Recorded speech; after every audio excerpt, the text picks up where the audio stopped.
Seis pistas para atravessar e acaba, infelizmente, acontecendo o que a gente vê aí do dia a dia, né? Acidente, pessoas mutiladas, pessoas que perdem a vida, né? E a gente depende das autoridades.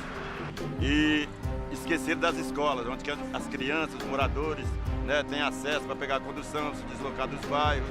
E ficou difícil. Na hora que viram, né, que tinha feito coisa errada, deixaram a escola isolada de um bairro para o outro, porém, a maioria dos alunos morava do outro lado da pista.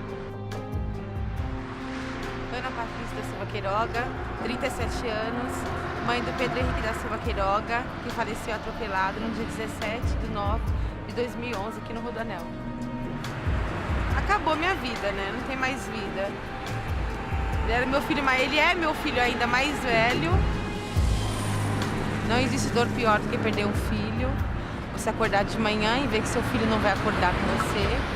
Você ir dormir de noite, chegar de noite, você vê que ele não vai chegar.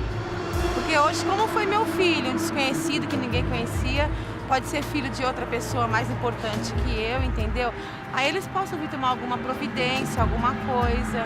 E que eu não desejo pra nenhuma mãe que eu tô sentindo. A pior dor do mundo.